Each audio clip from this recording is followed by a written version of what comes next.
कधी कधी असं वाटतं की सगळेजण पुढे निघून गेलेत.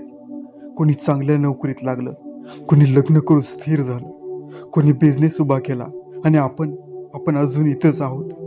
कुठे चुकलो आहात का आपण मागे पडलो? हा प्रश्न खूप खोलवर जखम करतो. पण खरं सांगू, तू मागे नाहीच पडलास मित्रा. तू गमाच्या टप्प्यावर आहेस. वेळेचं गणित, प्रत्येकाची गती वेगळी असते. कोणीतरी 22व्या वर्षी करोडपती होतो, तर कोणीतरी 40व्या वर्षी जगाला काहीतरी देतो. आयुष्याच्या वेळेवर यश मिळालं नाही म्हणून यश नाकारावं लागत नाही.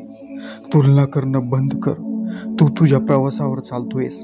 तुझं वेळापत्रक वेगळं आहे. तुला फळ लागणार आहे, पण त्यांच्या हंगामातच. बाहेर जे दिसतं ते खरं नसतं.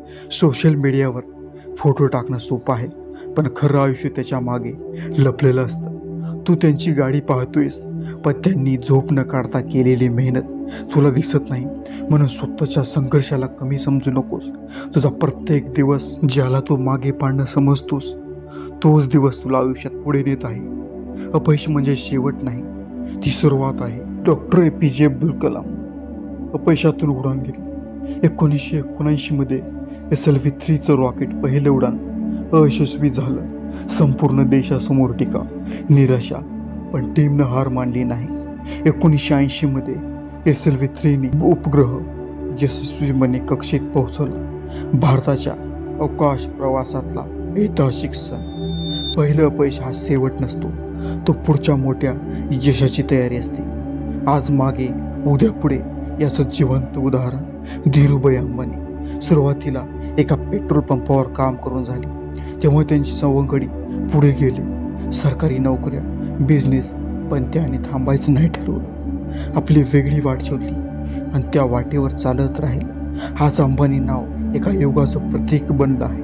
अशी कितीतरी उदाहरणे आहेत. चित्रपट इंडस्ट्रीतले अभिनेते, मोठे मोठे अधिकारी आणि शास्त्रज्ञ, जे की अनेकदा त्यांना अपयश आलं. त्यांच्यापासून आपण शिकलं पाहिजे मित्र. तुझ्यात एक मोठं यश तयार होतंय, पण आधी तुला बळकट व्हावं लागेल. मानसिकदृष्ट्या, भावनिकदृष्ट्या आणि आत्मिकदृष्ट्या. आत्मविश्वास बाहेरून नाही, आतून उगम पावत असतो. जग तुझ्यावर विश्वास ठेवेल, पण त्याआधी तुला स्वतःवर विश्वास ठेवावा लागेल. तू म्हणतोय सगळे पुढे गेलेत, पण तुला ठाऊक आहे का, सगळ्यांनी कुठेतरी असं वाटले असेल की ते मागे आहेत. सत्य हेच आहे, कोणीच कायमचं पुढे नसतो आणि कोणीच कायम मागे राहत नाही.